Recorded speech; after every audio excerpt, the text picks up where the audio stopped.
सभी को मेरा नमस्कार। एक बार फिर से आपका स्वागत है अपने यूट्यूब चैनल ऑनलाइन क्लासेस गुरु में। विद्यार्थियों, हम आपके लिए लेकर आए हैं कक्षा 9वीं आपकी जो पुस्तक है भूगोल, उसका जो अध्याय है आपके जलवायु, अध्याय संख्या 4 है। उनके जो सभी अभ्यास प्रश्न दे रखे हैं, सभी अभ्यास प्रश्नों के उत्तर इस वीडियो के माध्यम से हम आपको प्रोवाइड करवाने जा रहे हैं।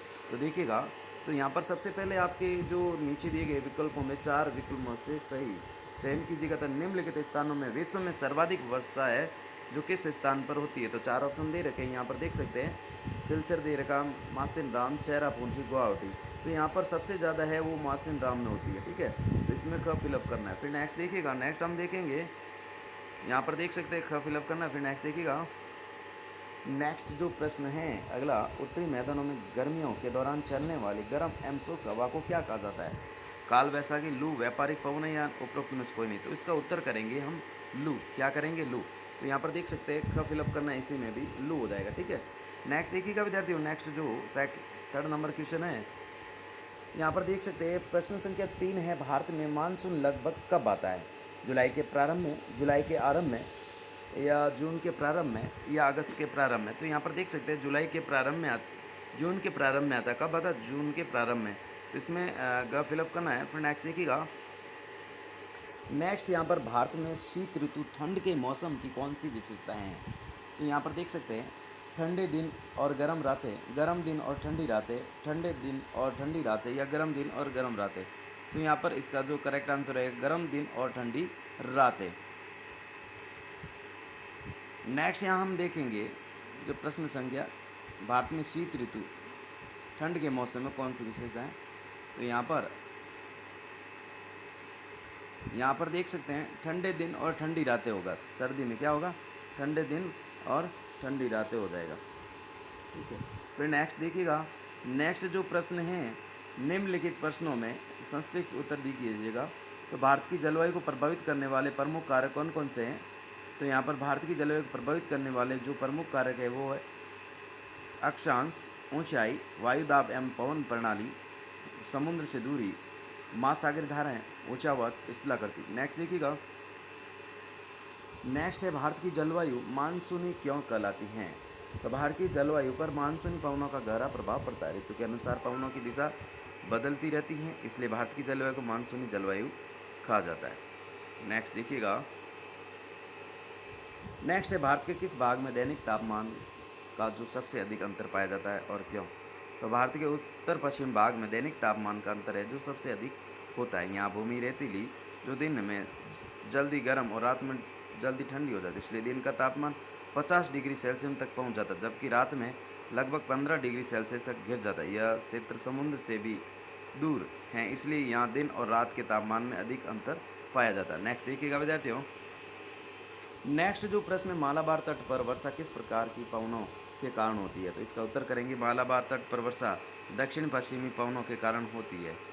नेक्स्ट देखिएगा, नेक्स्ट है मानसून में विराम से क्या आप समझते हैं। तो इसका उत्तर करेंगे मानसून शब्द अरबी भाषा के मौसिन से बना है जिसका अर्थ ऋतु होता है। मानसून शब्द है जो अरबी भाषा के मौसिन से बना है जिसका अर्थ ऋतु है। मानसून ऋतु के अनुसार पवनों की दिशा बदलने की प्रक्रिया। मानसून के दौरान वर्षा लगातार नहीं होती बल्कि कुछ दिनों तक वर्षा होती है और फिर कुछ दिनों तक वर्षा रुक जाती है। इस बीच के शुष्क काल को मानसून में विराम कहा जाता है। नेक्स्ट देखिएगा, मानसून को भारत का जो एकीकरण करने वाले बंधन क्यों कहा जाता है। तो इसका उत्तर करेंगे मानसूनी पवनें पूरे भारतीय उपमहाद्वीप को प्रभावित करती है और ऋतुओं के क्रम को नियमित बनाती है।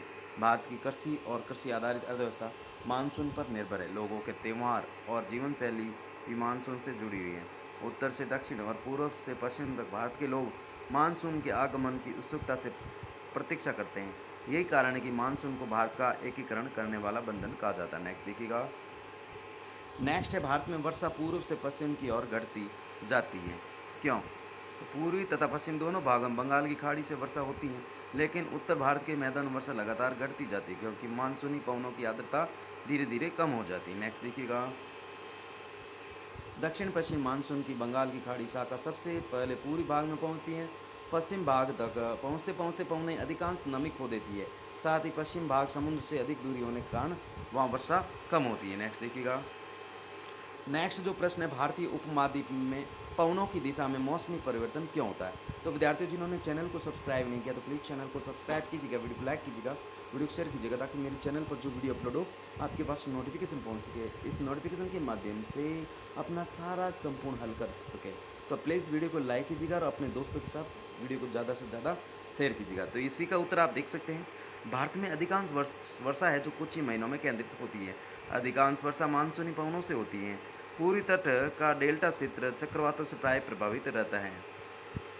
राजस्थान, गुजरात तथा पश्चिमी घाट के पवन विमुख लेवाई भाग सूखा प्रवण क्षेत्र हैं। कारण, भारत उत्तरी गोलार्ध के उपोष्ण उच्च दाब क्षेत्र में स्थित है। यहाँ से जो पवनें हैं निम्न दाब क्षेत्र की ओर बहती हैं। कॉरियस बल के कारण इनकी दिशा बदल जाती है। नेक्स्ट, उत्तर पश्चिम भारत में कुछ महीनों तक निम्न दाब का क्षेत्र बन जाता है। दक्षिण पश्चिम मानसूनी पवनें इसी निम्न दाब क्षेत्र की ओर बहती हैं। सितंबर के अंत तक यह निम्न दाब क्षेत्र पूर्व एवं दक्षिण पूर्व की ओर खिसकने लगता है। इसके साथ ही मानसून की वापसी प्रारंभ हो जाती है। जून से सितंबर तक भारत में वर्षा ऋतु रहती है और इस समय स्थल से समुद्र की ओर चलने वाली अपतटीय पवनें बहुत कम वर्षा करती हैं, लेकिन बंगाल की खाड़ी से आने वाली नमी से भरी पवनें तमिलनाडु पहुंचने से पहले पूरी घाट से टकराकर शीतकालीन वर्षा कराती है।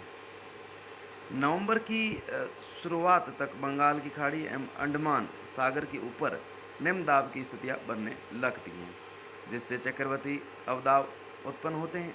अक्टूबर नवंबर में यह चक्रवात भारत के पूरी तट पर बार बार आते हैं। राजस्थान और गुजरात के कुछ भाग सूखा प्रवण क्षेत्र हैं, क्योंकि वहाँ वर्षा बहुत कम होती है। नेक्स्ट जो प्रश्न है, भारत में मानसून की विशेषताएं एवं प्रभाव लिखिए। तो विद्यार्थियों वीडियो कैसा लगा कमेंट करके बताइएगा। तो यहाँ पर देख सकते हैं, इसी का उत्तर करेंगे। भारत में जो मानसून की क्या क्या विशेषताएं हैं, तो आप देख सकते हैं भारत की लगभग 75 से 90% जो वर्षा है मानसून से होती है। विद्यार्थियों, जो भारत की जो लगभग 75 से 90% जो वर्षा है वो किसके द्वारा होती है, मानसून से होती है। ठीक है, एक नंबर तो पॉइंट ये लिखेंगे। फिर 2 नंबर बिंदु में आप लिखेंगे तमिलनाडु के पूरी तट को छोड़कर, जो तमिलनाडु का जो पूरी तट है उसे छोड़कर देश के अधिकांश भागों में वर्षा है जो ग्रीष्मकालीन मानसून से होती है। भारत में जो है तमिलनाडु पूरी तट को छोड़कर जो जितनी भी जो वर्षा होती है ग्रीष्मकालीन मानसून से होती है। फिर नेक्स्ट हम देखेंगे, भारत में मानसून की अवधि लगभग 100 से 120 दिनों तक, यानी जून से सितंबर तक की होती है। ये सारी है भारतीय मानसून की विशेषताएं हैं। तो यहाँ पर आप देख सकते हैं भारत में मानसून की जो अवधि है लगभग 100 से 120 दिन, यानी जून से सितंबर तक बारिश का मौसम होता है। जून, जुलाई, अगस्त, सितंबर तक रहता है, यानी 4 महीने लगभग। फिर नेक्स्ट यहाँ पर हम देख सकते हैं मानसून के आगमन पर वर्षा की तीव्रता अचानक बढ़ जाती है, जिसे मानसून का फटना भी कहते हैं।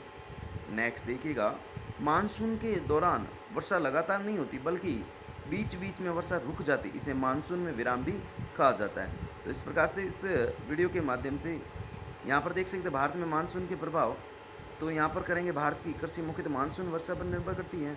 कम वर्षा या अधिक वर्षा होने पर फसलों को नुकसान पहुँचता है। देश में वर्षा का वितरण असमान है, कुछ क्षेत्रों में सूखा पड़ता है जब कुछ क्षेत्रों में बाढ़ आ जाती है। मानसून भारत में सतही एवं भूजल का प्रमुख स्रोत है।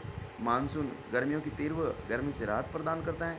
मानसून भारत में स्पष्ट ऋतु चक्र स्थापित करता है। मानसून का देश और उसके लोगों के जीवन पर एकीकरणकारी प्रभाव पड़ता है। इस प्रकार से इस वीडियो के माध्यम से संपूर्ण आपको अभ्यास प्रश्नों के उत्तर करवा दिए। Thanks for watching. वीडियो देखने के लिए बहुत बहुत धन्यवाद।